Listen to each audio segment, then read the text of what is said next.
Good evening, everyone. So, as Dr. Makhija said, that we definitely in the corporate world would like to, train our workers or our workforce, but how to make it effective and how to make it, holistic is a big challenge which all of us face. So we picked up this particular topic that how do we, create the good shop floor training material. Training material is one of the core piece of the training program. And if they are not compelling and useful, our training is going to lose its effectiveness. So well-constructed training material and manuals, they provide the written training contents. They enable the departmental functions in the absence of key employees, provide new employees with valuable information, and codify the workplace rules and guidelines. That's the overall perspective why we want, a good training material. Dr. Makhija also mentioned that a good training material will also ensure that there is the constant dependencies on the external trainers can also be reduced. And the workplace functional supervisors or managers, they get empowered to carry out internal training and skilling programs, which can be then, included into the standardized work management patterns as well. So let me share the slide deck and then we can go more in detail over here.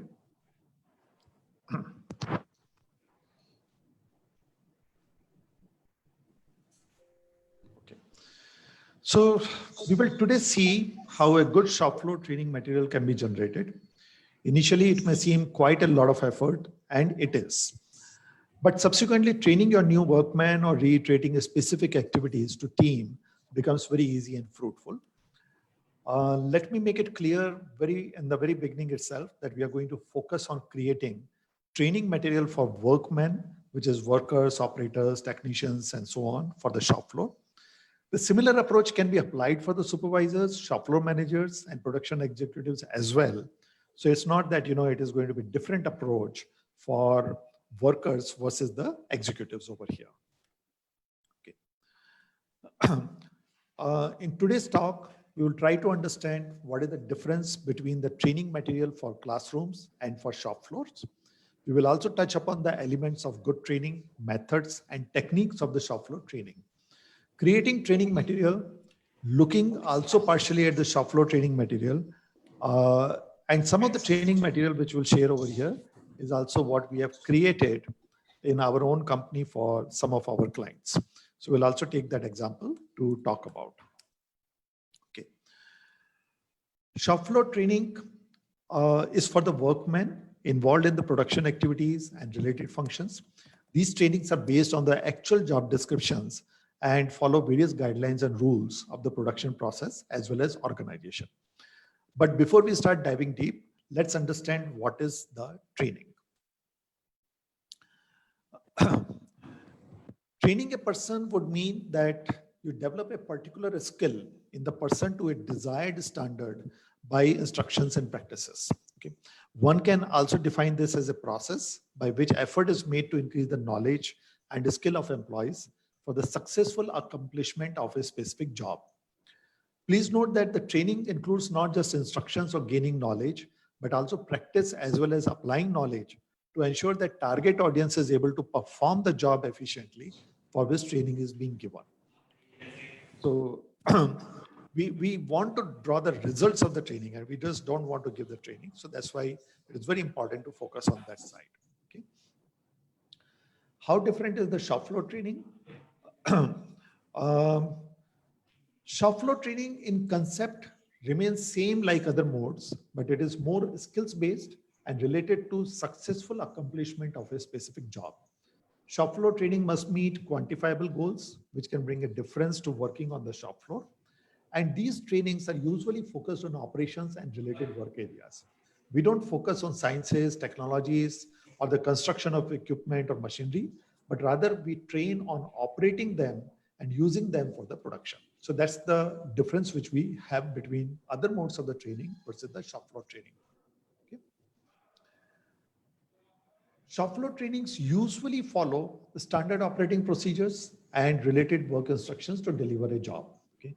And since training is for a job specific skill, a good training material would include several related tasks, which could be operational and personal safety, health and environment related training, shop floor communications and reporting, data management and collection, cross-functional team working, problem solving, continuous improvement and measurements, quality, maintenance, material handling, production system, and so on. So all these factors which go into the actual working on the shop floor, they all have to be included up into shop floor training over here.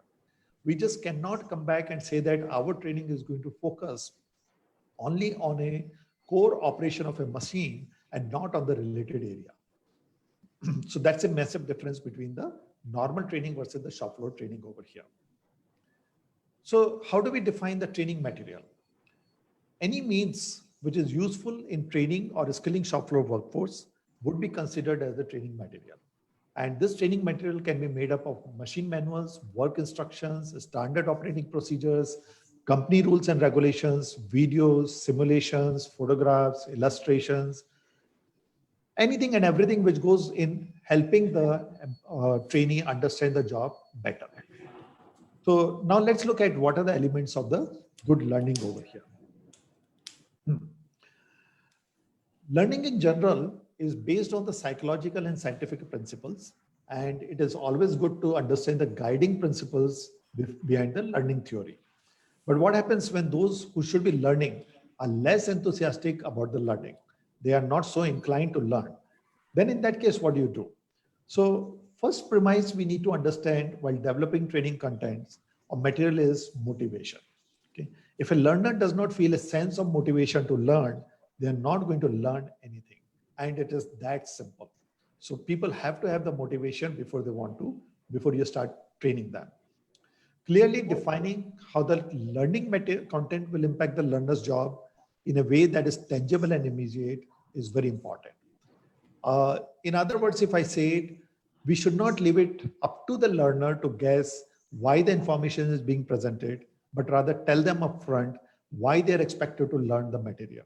Okay? And learners in shop floor are likely to be more engaged if they can see an opportunity of the personal advancement. Okay? So learners may be motivated by some type of built-in competition during learning. And basically it will boil down to a very basic principle. People will want to learn when they feel it will bring some type of benefits or value to their lives. And that is what drives the motivation, period.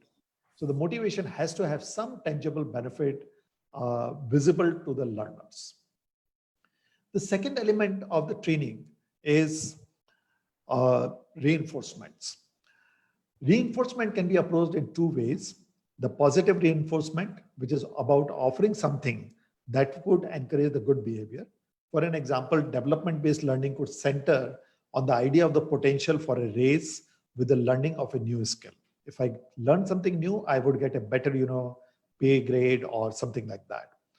On the other hand side, the reinforcement could also be negative, which is about taking steps to alleviate a bad behavior. For an example, safety training to be given to reduce the number of mistakes happening in the workplace. So that's the second element of the learning over here, or the trainings. The third element of a training comes down to is retention. It is very important to find out about whether the information given to the workers or the trainees will be retained or not. Some good ways to encourage better retention of material could include interactivity, quizzes throughout the learning, opportunity to immediately put in practice what has been taught. So that again helps out into retention of that knowledge into the person. Okay. The fourth and the last part of the elements of learning is transference. Now, what is transference? Transference is the phenomena whereby we unconsciously transfer feelings and attitude from a person or a situation in past to a person or situation in present. Okay. So concept of transference is helpful in measuring against a set of predetermined benchmarks in alignment and overall performance and organizational objects.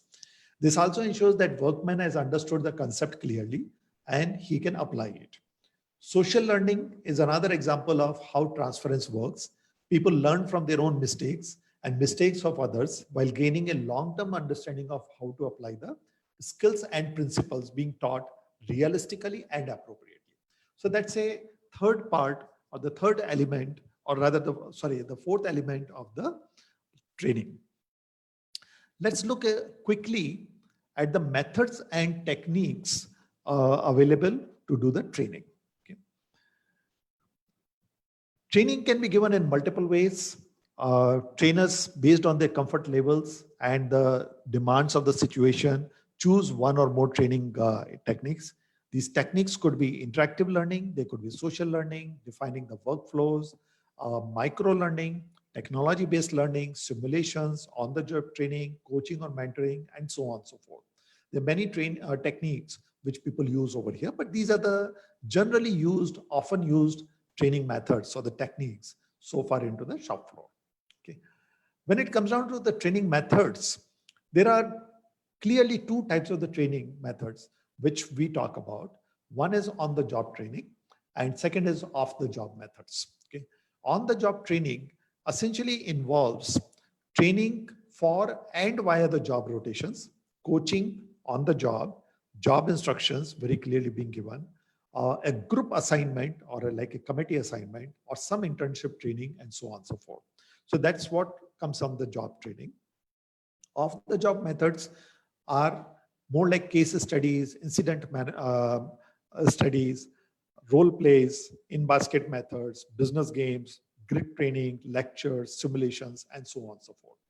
In the off-the-job method, it's very difficult to, actually do the job. So you rely quite a lot upon the simulations, you rely upon the case studies, you rely upon some incidences which may have happened in the past, and so on and so forth. Whereas in the on the job, you can actually do the entire thing and have a feel of the actual work. So these are the two, prominent methods of training for the shop floor workforce. So let's look into how does the training material creation takes place. What are the steps involved into that?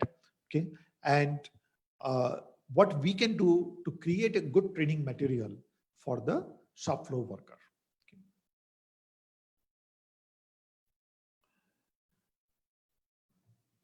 Creation of the training material always will start with the learning objectives. If we have not defined the learning objectives, our training material is not going to be very effective. Okay. We also need to write in the beginning itself, think about the delivery method, because that is going to impact the contents, formats, and approach of creating material. If I'm going to train somebody on the shop floor and I'm going to, let them learn with the hands-on kind of the approach, my training contents are going to differ if I am rather going to, not do that, but create the off the job method where I have to use a case study. So my contents are going to differ by the method which I've chosen to deliver my training. Next, we need to segment the training information, which is more like creating a table of contents or outlines. And this actually helps out in, freezing up the overall scope and a sequence of the training to be given. Okay. The contents have to be structured for quick reading, listening, or watching. We cannot have very lengthy classroom type of the training contents over here, which may require 2 hours or 3 hours of the coaching. Rather, these kind of the contents over here have to be for the quick consumption over 2 minutes, 3 minutes, or 5 minutes. Most of these contents cannot be beyond the 5 minutes kind of the duration. So they have to be structured for the quick reading, listening, or watching. We have to ensure that the contents which we create, they're embedded along with assessments, and each of the steps which we train about has assessments planned for them. Assessments cannot be taken at the end of it. Of course, we do take some assessments at the end as well, but inline assessments or while training, assessments become more effective because we are asking them to, verify back and tell us what they have understood, check their internalization of the knowledge, and help them to correct it if they have not done it correctly. And last, we have to plan for getting the feedback. So we know that how effective our training material has been and what can be done to further improve upon it. So these are the basic 6 steps under which we will create the shop floor training material for any kind of a job on the shop floor. Okay.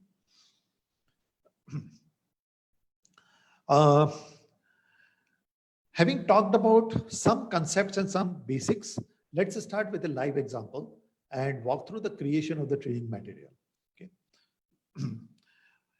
I'm taking an example of one of our customer, which is a manufacturing company, and they dispatch around 3 to 4 containers daily for exports. Usually they use a gang of 6 people to stuff one container, and these people are contractual workers, and normally the turnover among them is very high, in the sense like a same worker may not come consistently for 15-20 days. There may be a replacement into that gang very often. Okay. So normal practices currently, or was before we intervened over there, was that a newcomer would be assigned to a senior worker, and he would be watching the senior worker and following him till he starts learning that particular job. Now, this sometimes can take 7, 8, 10 days, depending upon the learning ability of the worker, and also the ability of the senior worker to show and tell clearly what he is doing. This, in our opinion, is not a worthy activity, because if that person is after 6 days not going to turn up, or 8 days is not going to turn up, all the efforts spent on training him for 8 days go for the waste. So it's very imperative that whatever training has to be done to this worker has to be done very quickly and very effectively, and the person has to become ready to go and ready to be deployed into the actual working environment within a day or so. Okay. So what was decided was, when we intervened over there, that we will create a well-structured training material, which not only reduces the training time of newcomer to less than 1 day, but will also make it part of the regular training to all the gang members, so that all the 6 members regularly receive the training and their performance starts improving upon it. Okay. So having defined the scope and learning object, the first task which we took on was that we segmented the entire training. And that's a step number 2 into creating the training material. So what we did that, and before we go into that, we also pre-decided that this will be on-the-job training. We will use the interactive contents. We will do a lot of demonstrations. It will be a micro-learning kind of a concept over here. There will be a lot of coaching and mentoring approach into this entire training over here. Okay, so that was a delivery method which we decided upfront, and then we started, segmenting our training areas. So the first training segment which we created was to orient the new worker to the workplace. Most of the time, what happens is that a worker is brought in, he is told 1 or 2 things and then put into the place, and is expected to automatically follow the lot of rules and regulations of the organization without his getting oriented to those particular rules and regulations. So we said that the first segment of the company training has to be about the rules and regulation, general safety, hygiene and workplace cleanliness requirements, various visual signs and markings, the personal protection equipments to be used in the workplace, and so on and so forth. If this has been done in the beginning itself, it will ease out a lot of subsequent issues which arise while working. The second segment of the training we identified was to orient to the machine, equipments, and tools to be used in stuffing the container. Okay. This essentially would cover the pallet jack operations, conveyors, lighting systems, material handling, stacking mechanism, ergonomics in working, and so on and so forth. So these were the 2 segments which we identified to begin with. The third training segment which we identified was saying that let's identify the work elements of this entire task. What are the components, or what are the small work elements to be carried out to stuff the container? Remember that any training, if you do, if it's a large operation, if you don't break it down to the smaller sections or the smaller elements, it will become very tedious and very, very tiring for the people to go through. Okay. So we try to identify all the work elements which go into stuffing a particular container and broke it down into small areas. We call them as the work elements. Okay. We had done the work study over there. So work study helped us to identify these work elements very fast. Okay. So what are these work elements we identified? We identified things like how to identify the material, how to keep the material ready for loading, how to prepare the container for stuffing, setting up the conveyor to take the material inside, setting up the lights, loading the conveyor, how to count and cross-verify that what you're loading, documenting what you're loading, actually loading and stacking inside the container, removing the container and lights, verifying and securing containers, cleaning up after the container loading has been done, and then finally reporting back that what has been achieved. Okay, so we identified all these kind of the things. And if you have noticed, the list of work elements over here covers even the cross verification, documentation, reporting, and cleaning up after the loading, rather than just focusing upon the loading and stacking. Because a worker cannot be effective until and unless he knows all these things as well. So we cover all these areas while doing the training. The fourth segment, which we created there after that, was that what will be the operational learning?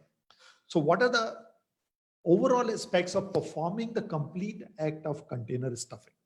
Now, this will include being prepared for operational safety and using the PPEs correct way, ability to operate various equipments like conveyor, pallet jacks, actual loading operation, cross verification, corrective actions as required, activity sequence, and so on and so forth. All these are the micro learning area. These are not the large work areas, large work elements. These are all small work elements. And each of them, if we focus upon it, then they can be understood very well by the new worker. And we decided not to move to the next step for the worker till the worker had understood each of this work element thoroughly.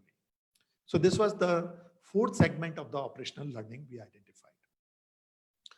The fifth segment is now the operational instructions. What does the operational learning and the operational instruction as the difference? Operational instructions are the ones which will be given before stuffing the new container to whole loading gang. Operational learning is that they will learn how to do this operation, but when they have to perform the operation, then what are the instructions? And these instructions could include that what is the work order, how to identify the particular material to be dispatched for that work order, what is the loading sequence or the metrics, what is the actual standard time it will take to complete a task, what if something goes wrong, a box falls, or the material spills, then how to take a corrective action, and so on and so forth. Here we will also identify that if 6 people have to work, who will play what role and where he will be positioned while doing this particular task, and what are the exact instructions for that particular position. So they will all form part of the operational instruction. And we identified that as the fifth segment of the training material. Okay. The sixth and the final segment we identified was the assessment, which essentially says is that how will we assess that each operation which we have taught or each work element which we have taught, the person has understood it well. And we can also verify that their knowledge is of the sufficient level. They can demonstrate that whatever they have learned, they can also perform it to the same, levels. And they also have a clarity in terms of why they're doing it, what they're doing it, how they should be doing it, when it is to be done, and so on and so forth. So this is what, we focused out as the segmenting of the training material. So 6 segments, which we ended up creating over here. Now let's look at the various training contents of the material which we created for the above goals and the training segments. I'm not going to walk you through every training slide which we created for them, because that was around 4 hours of the training material. So I can't, definitely walk you through every training material content, but I'll give you a sample of each of them, the crucial ones, and hopefully that will help you to understand how the training material has been created for effectiveness. Okay. So when we created the training material for the company rule, we ensured that the training material has very clear instructions. And if there are associated visuals, then they are included into that training material. For an example, if the material is, or the rule is that there is no chewing or smoking allowed within the factory premises, then a visual sign will also be shown, and they will also be told that, look, what does this mean? You cannot, spit around, you cannot chew over here so that you have to spit, you cannot smoke over here. The symbols mean that no smoking, no chewing, okay, or no spitting. So this has to be accompanied along with the visuals. If there is a kind of a punitive action imposed, which fundamentally says that if you do this, I am going to, put a penalty on you, then that penalty also has to be very clearly identified and made as part of the training material. People have to know upfront. You cannot expect them to later on find out and say that, look, you should have been knowing about this. You cannot leave it to their imagination. So if punitive action has been there, then we have identified that if anyone is found smoking or chewing tobacco or in spitting, he will be fined 500 rupees. So that's a part of the training material itself. For the safety rules or for the hygiene and health, again, there will be very specific instructions, and if required, corrective actions also may be mentioned. The training material must contain the visuals. For an example, employees must wash the hand. There is a visual over here. This will be pasted at the specific area, and people can say that, yes, I must wash my hands. So at the entrance itself, if it is important for them to wash the hands before entering, this will have to be pasted at the entrance level itself. And the training material should point it out very clearly that at the entrance, you will find this kind of a symbol or this kind of a visual, which means that you have to wash your hands before entering. Okay. So training material has to be very, very explicit and has to carry the right kind of the visuals as well to support it out. Okay. The next thing which we did was we also added up other signs which the workman should be aware about. If there are safety signs, then he has to be oriented that in case of a fire, where to find a fire extinguisher, or what is the nearest exit sign where he should run to. So all these kind of the things, they have to be identified and taught to the worker upfront on the day one itself or the hour one itself, not even day one, but the hour one. Okay. And for an example, if where to throw the garbage, then you have to show them that this is a garbage bin sign. If you go in the factory, wherever you find the garbage bin sign, there will be garbage around it, and you can throw the garbage only over there into that garbage bin. You cannot throw it around anywhere. So all these instructions have to be very clear. What we also did was, we also talked about saying that this is the shop floor layout, and we said that this is the area where you will be working. So they were also made aware about that where in that entire factory they will be made working. And at the same time, if they have to lift the material, then the material is going to be lying over here. They have to bring the material from here to here, and the loading is going to take place at this particular point. So a complete layouts, illustrations were also created to help them understand that where they are and what area they would be working into. Okay. Similarly, if there were other floor markings and signboards, they must be trained. For an example, we trained them in saying that these yellow signs means that you have to work only between these two yellow signs. You cannot work inside. If a pallet has to be stored, it has to be stored within these yellow boundaries only. We gave them some examples. We also showed them the certain board saying that what does it mean. So if there was a relevant board for them, then we also showed it to them saying that on this loading bay number 1, truck is waiting for you. So there is some sign over there. On the loading bay number 2, there is no truck, so that is not going to be any loading over there. So we identified all these things and then showed it to them so that people understand that what they have to do and where they have to work upon. Okay. We also again did a layout, and we also showed it to them that where the conveyor will be placed if there is a container, where the pallets will be stored before the conveyor, where the people will be standing and working upon, where the conveyor is to be stored, where the tools are to be kept over here, so on and so forth. So what happens is that with these visuals and these illustrations, and then physically showing them that entire place, people immediately understand and they quickly grasp that what they have to be, worrying about, or what they should be taking care about. So that's what we did as part of the training material right in the beginning itself. Okay. The other training material which we created was that when you are loading and stuffing a container with multiple orders or different types of material, or maybe even different packing sizes, it's very important to have a loading pattern and a sequence. And this loading pattern and sequence is usually opposite of how the customer will unload it at their end. Okay. So if the customer wants something to be, delivered first at the time of unloading, you will have to load that particular material the last. That will mean that it is at the tail end of the container, and the customer, when he opens it up, he can quickly, download it. So what is that whole sequence in which it has to be loaded? We created the illustrations. We created the checklist, we created a matrix, and we use this matrix, checklist, and so on and so forth to show it to the workers that this is how you have to do it. Okay. So now with this, it becomes very easy for them to understand.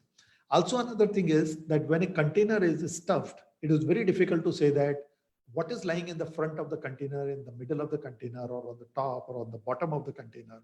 So such kind of the illustrations become very useful to train the worker on that how the container, if stuffed, will look like, and this is how you have to stuff it. So each color demarcates a different order or a different packing size, or maybe even, a customer. So that is how we created this kind of the training material over here. Okay.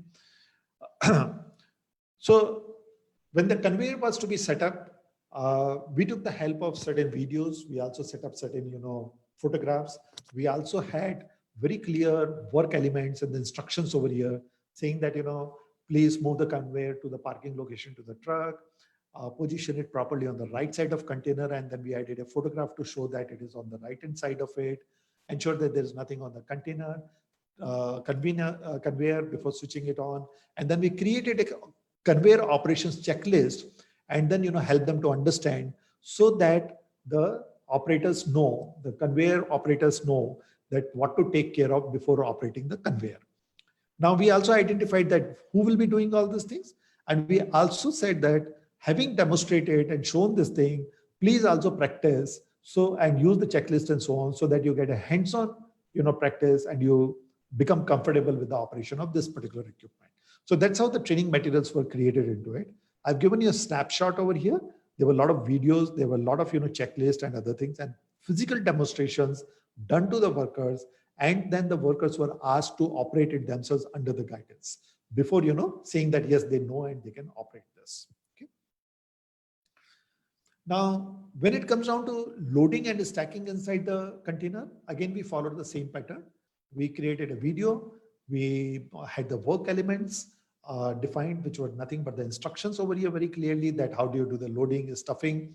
We created the checklist, and we took some sample video as a representative video, as an illustration, to help them understand that how the loading will happen. In this case, we got a video which is using a forklift, but while we taught them was the manual system. So here I just have taken a representative video, but such kind of the videos are very useful when, actually helping the people to learn and train them effectively. So for an example, this is a cut section of the video of the container. It tells you how the stuffing should be done. Okay. So a forklift comes in, puts in a pallet of the 4 drums into it, and then all the drums are then, placed accordingly. And as it comes to the last point of this thing, then certain harnesses are put in the place and certain stoppers are put in the place. And then it is, locked and secured properly. So what happens is that now the container is stuffed properly and it is secured. So how does this actually happen? Such kind of the illustrations, such kind of the small videos, they bring the visualization to the workers, and the workers can very easily understand now that what they have to do. If you just keep telling them and you're just passing on the instructions, but don't show them something, it is very difficult for them to visualize. This helps them into visualizing it very effectively. Okay. Next slide is about verifying and securing the container. We have taken a totally different work element over here. How do you verify and secure a container? We created a video over here. We created a checklist over here. We created the photos of secured and unsecured containers. We asked them to, verify, or let them practice and verify that how the boxes loaded are as per plan or not. Securing of the container has been done as demonstrated or not. And this entire training was carried out by the supervisor so that, he can also not just train them, but also guide them and continuously watch over them. The clear instructions were also given to them that how the boxes will be verified, what dispatch plan has to be, correlated over here, how the container is shut properly and secured. So all these detailed instructions were also prepared and handed over to them. Okay. The other work element I've taken is work reporting. So at the end of the day or end of the container stuffing, the whole gang is supposed to come and report back that what they did and what got achieved. So they're supposed to fill out certain reports, which could be filled maybe by the senior worker or maybe supervisor, the various documents needed to, fill out the reports, what kind of the reporting they have to do, that has to be identified. Who would give the reporting had to be also said.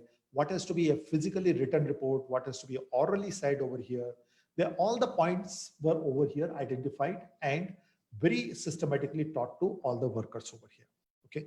So what happens is, again, what we are trying to put in over here is that when you want to train, you also have to have the right formats, tables, templates, actual reports, actual documents, actual photographs. You also have to say it very clearly that what instructions they have to give, what is it that they are supposed to talk about, so that there is a clear communication. You can say that it is a part of a soft skill training to them, but it is a part of the work element over here, and this also has to be very clearly taught to them. Okay. The next which I've taken over here is I'm sorry, I think I'm missing something. Okay. So we also took the ergonomics. We also talked about that, how you should be lifting the boxes, what is the correct posture, using the right and wrong postures, and using the illustrations also helps them to understand. So not only you demonstrate, but you also let them picturize it, let them also visualize it, prepare the illustrations and show it to them. That always helps them to understand it better. Now, if you train them on such kind of the things also upfront, it reduces the fatigue into their work. And if there is a lesser fatigue, the attrition in the workforce also comes down. So it's also very important to reduce the fatigue in the work to retain the employees. So that again becomes a part of the training, and the training has to be demonstration based, illustration based over here. Another example is handling the pallet trolley. So again, certain instructions that how do you balance it, how do you load the pallet trolley, how do you carry it, they all had to be given as a very clear instructions with illustrations and also demonstrated well. What we also did over here is we also used a small video to show that how does the pallet truck actually work, so that people understand and they realize that this is how the pallet truck has to be operated and how does the internal function of the pallet truck takes place. So here the pallet has been placed below, truck has been placed below that. He's doing the pumping action. This pumping action is actually putting up the fluid over here and pushing the hydraulics up, which is lifting this entire thing. So such kind of the small things, small videos helps them to understand the operation more effectively rather than just telling them that this is what you have to do. Okay. One more example of how to prepare the illustrations and show it. Again, right way of stacking, wrong way of stacking, how to stack it properly within a truck, some illustrations, some guidelines, some very specific instructions, again prepare the worker better. So these all training material have to be constructed in a way that workers can understand, visualize, and adopt these practices easily. Okay. Next, since it was going to be a gang of the 6 people, each one had to play certain role. So we also identified the 3 roles. We also very clearly said that the 3 people will be stackers, 1 will be passer, and 2 will be loaders. We also defined their activity charts. We also, positioned them saying that these are the 3 as a stacker, this is a passer, these are the 2 loaders. And we also said that who each one will be doing. So everybody has to know their role, everybody has to know their position, everybody has to know their task. If they know that, the chances of creating mistake or chances of not coordinating with each other go down. So this also enables the cross-functional team working effectively.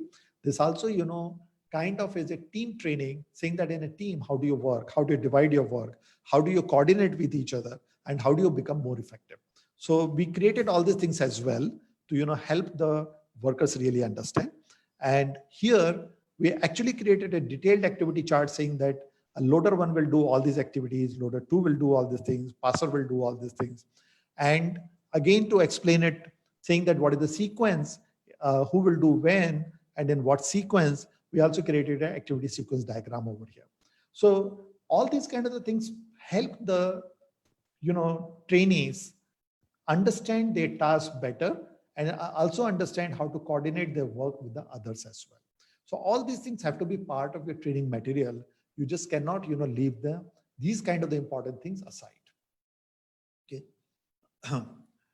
uh, Moving on, we also had done the work study, as I mentioned earlier. So we knew that what each task would involve, how much time each task will take.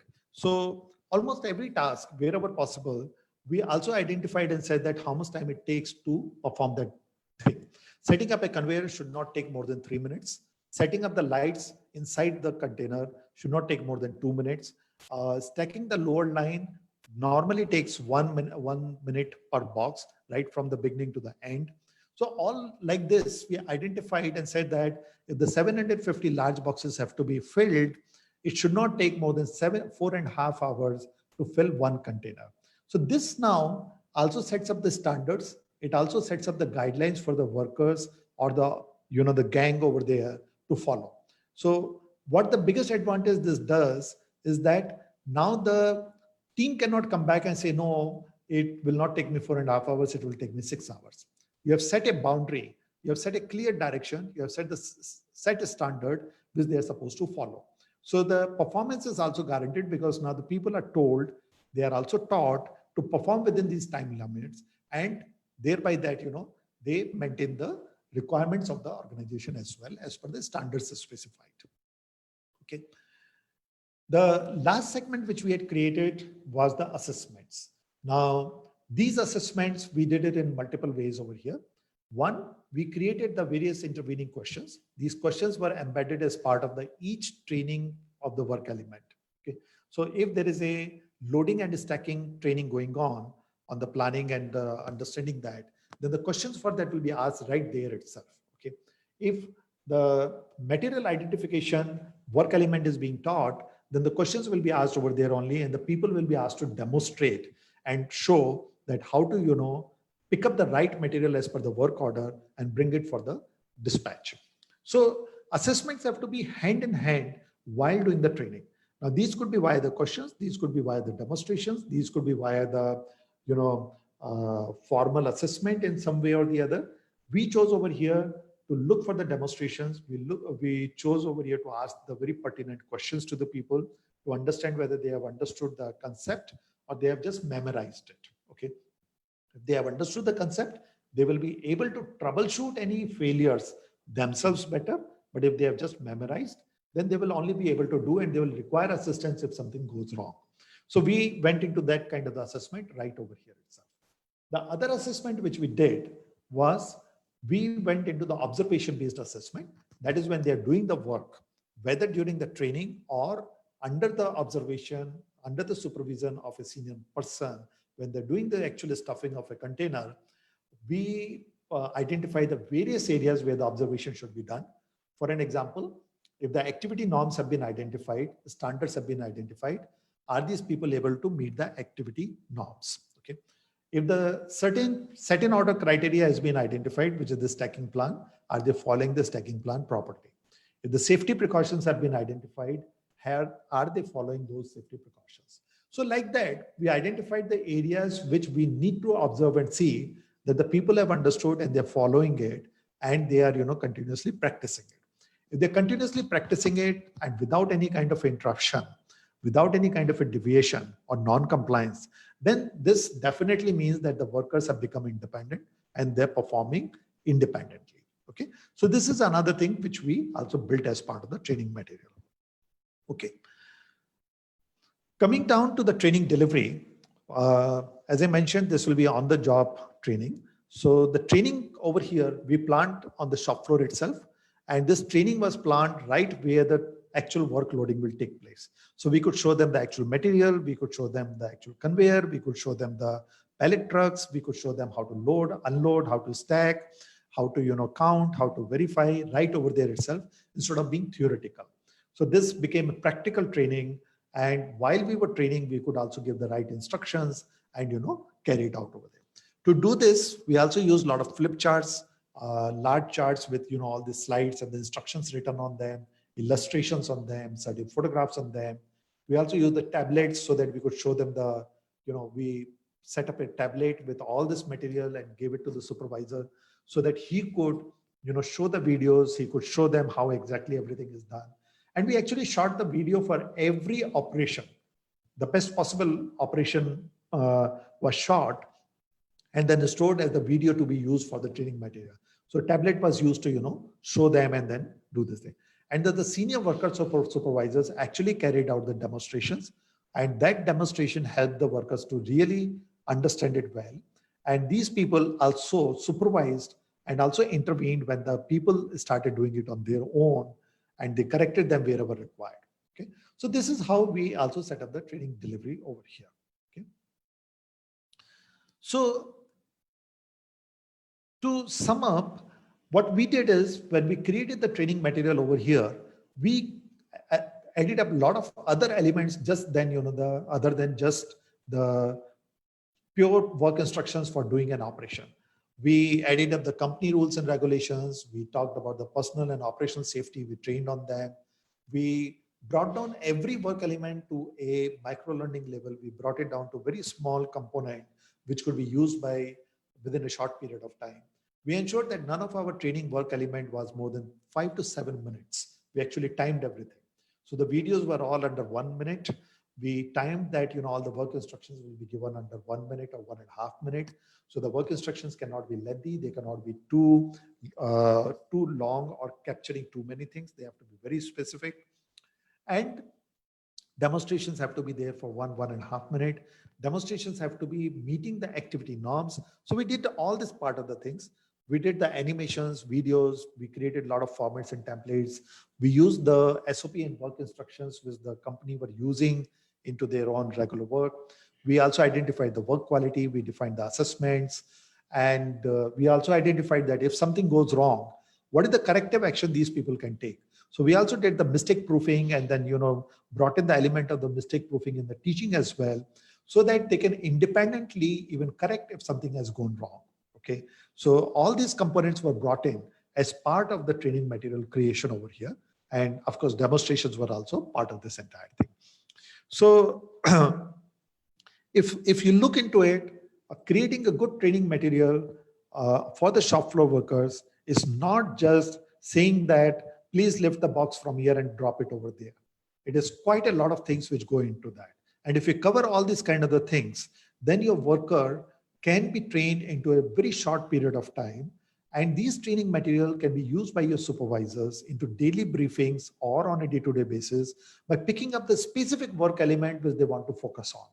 Also remember that each work element is an independently defined work element, which means that today I can train them or reiterate the training on the conveyor handling. And tomorrow I can move on to, the cross verification training. Or third day I can move on and focus out purely onto the stacking mechanism. They all can be independently done and they're complete in their own ways. Okay. So that's how if you create the work training material, it becomes very useful and very effective for the training the shop floor people over here. Okay. So in the end, a good safe training material will always lead to efficient training delivery, which is low in the cost, very fast and effective. This will also ensure that safety and quality incidences come down dramatically. It also helps in inducting the new entrants into the work quickly. We could actually bring it down to 1 day. Effectively, we could bring it down to 1 day. Half a day was into the formal training and half a day was into actually stuffing one container. At the end of the day, they were all ready to switch on the job from one to another role and then be able to stuff the container on their own. So second day onwards, even the new person was independent versus the 7 to 10 days taken earlier in the earlier method of the training. Okay. This also standardized the training, which meant that everybody was now able to stack and load the container into the same time limit instead of the varying time limit based upon the competencies. So this also standardized the entire training. This also reduced the training cost because once the material was created, we didn't have to go on the incidence-based training. We didn't have to go on failure-based interventions, but rather the upfront training helped them to learn it and take it forward. And this was a complete holistic learning and building up the competencies. Okay, so I hope that this presentation has given some insights in terms of how to create the good training material. If you create a good training material, this definitely helps your company dramatically in shortening your training cost and the training duration. Skilltelligent and Aura University, we are focusing upon improving the productivity on the shop floor in an organization. We use a lot of lean methodologies and the lean tools and such concepts of improving the productivity. We can run these courses very formally, detailed courses for your organization at your place and help your organization. And if you want us to even develop these kind of the contents for you, we can also develop the contents for you as well. Okay, so that's all from my side today. I am done over here. So thank you very much for listening in. Over to you, Dr. Makhija, in case there are any questions from the participants. Thank you, everyone. Sure. Thank you very much for your presentation, sir. There are some feedback comments, and the audience has really liked your session. They found it very interesting and informative. And there are a couple of questions too. But Rashil is asking for feedback link. Kishore bhai, if you could address this. Yes, I will share with them. Yeah. Right. So, yeah. Rashil, you would definitely receive the feedback after the webinar, feedback link after the webinar. And so there is one question which we have received is that how would you recognize whether the training has been effective or not? See, at the end of the training, if the worker can work independently, so let me trace back. Normally what we do is we categorize the worker into the 4 levels of the competency. The first level of the competency is where he knows his operation, but he needs a lot of guidance from somebody, and under instructions he can perform. The second level we identify is the person can independently work. He doesn't require anybody to guide him or give the instructions. The third level we identify is that the person can work independently and he can also troubleshoot or solve the problem if it occurs while working. Okay, so he is independent to that level. And the fourth level we identify is that the person not only can work independently, can solve the problems, but he knows it sufficiently enough to even train others. Okay, so if our training has been effective, we definitely would say that effective training should result into minimum level 3. That means the person can independently work and also be able to troubleshoot. If that can happen, then I would say the training has been really effective. Okay, so that's how we define the effectiveness of the training. Perfect. Another question is related to the methodology. The question is that why not to train in a conference room and then bring them to the shop floor rather than training it on the shop floor? So when it comes down to the shop floor workers, they are more concerned along with actually working. And they are not here, or they are not going to work on the desk. They are not going to work on the paper and pencil or on computer. They're going to work with their hands in the machines and actually perform a task. Certain elements of the training, like company rules and regulations, or the orientation to the various policies, that you can do it into the conference room or in a classroom, but you cannot definitely teach them how to do the stacking and the loading and setting up the conveyors and so on. Okay, you can give them an orientation, but then what if I do that orientation on the shop floor and also teach them that actually how to do it? Even the company rules and regulation, I take them around the factory and show them, look, you see this particular sign? What does this sign mean? You're supposed to follow this particular sign. And this sign tells you something. And then explain it accordingly. The context setting in the minds of the learner is very good. So that's why we always prefer the shop floor workers training to be done on the shop floor, not in the conference or into a classroom. Right. Great.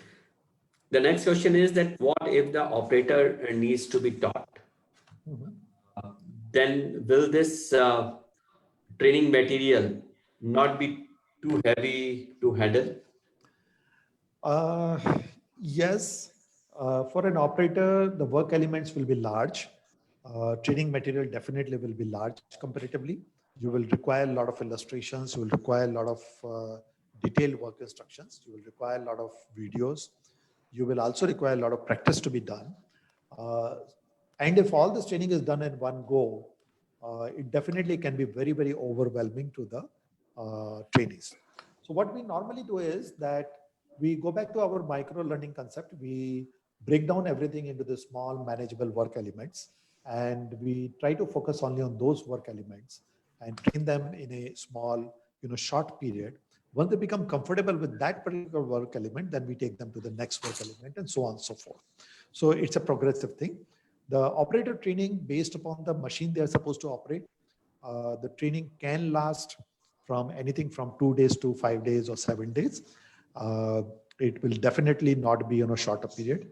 But if it is a very limited operation and a very limited complex machine, then even that training also can be done faster. Okay. What is important is that when you train an operator, the training then also has to include the maintenance, autonomous maintenance of the machine, quality aspects, production systems, and so on and so forth as well. They are not supposed to just learn how to operate a machine. They have to be fully capable of delivering the final product, whatever that machine is supposed to produce. And that learning has to be encompassed into that. Great. Thank you very much. That's all from my side. Thank you very much. Like always, it has been a very enlightening and interesting session from you. And are we meeting next, Kishore, right? So yes, as rightly said by Atul sir, that good training material reduces skilling cost, dependency on external trainers.